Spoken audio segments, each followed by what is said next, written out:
Is Rainey Rogers, and this is my family workshop for Earl 244, fall of 2019. Thank you for helping me with this project this week.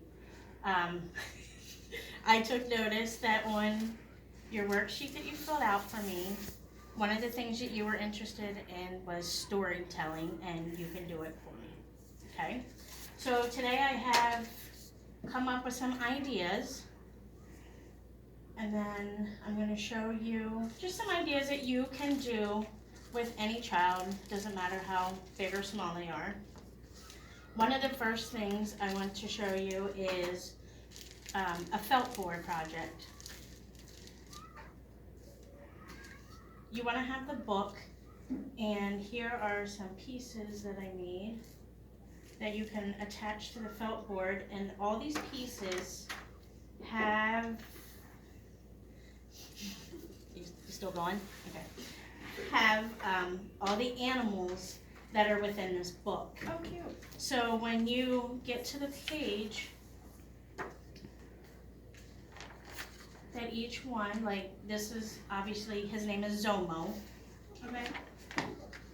And then along the, there's a fish, which is in here.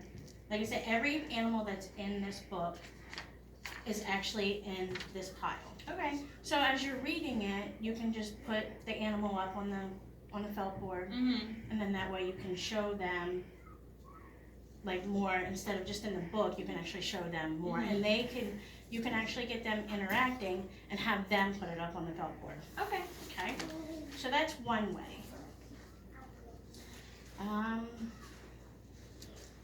But one of the most important things that you want to remember is having the interaction with whoever you're reading to, and keeping them engaged. If they're going to get bored, then their interest is all gone, and they're not going to want to sit there for a book or anything like that. So I picked out a couple other books, and I figured there are some books I figured that you could actually sing songs to. Like I have here a baby animals book, but they can also go along with puzzles.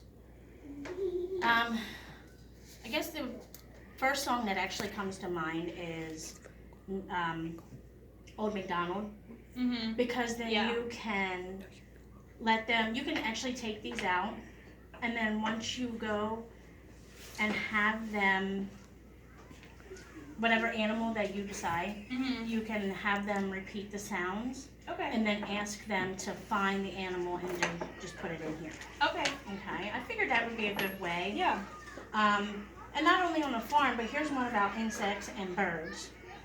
You can always teach them what the noises that they make, and then have them repeat it to you, and then just put it where that needs to be. Okay. And then along with that, if you want to have like little props here, you can, to go along with whatever, like I said, I just chose farm animals for right now.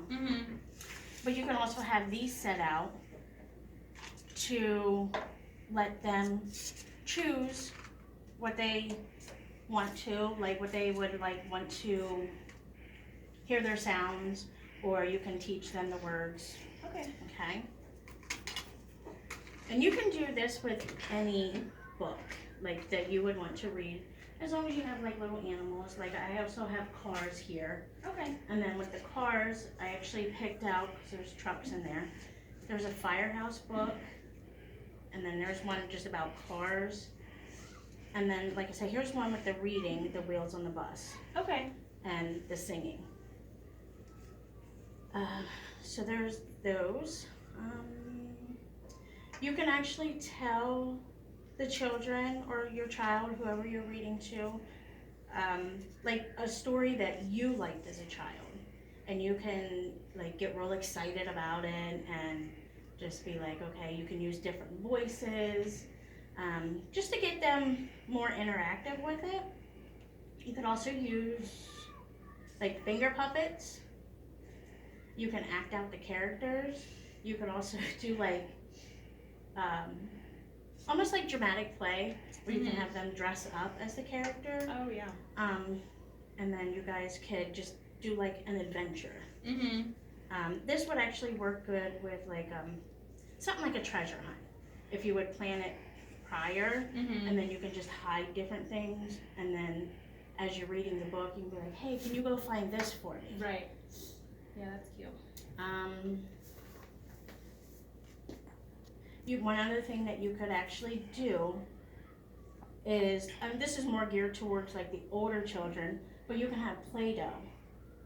And then like as you read the story, you can have them mold what they think Oh yeah. the animal is gonna look Mhm. like. And then that way, That'd be interesting. yeah. And you could also use sensory bins. I mean, you can make sensory bins out of anything.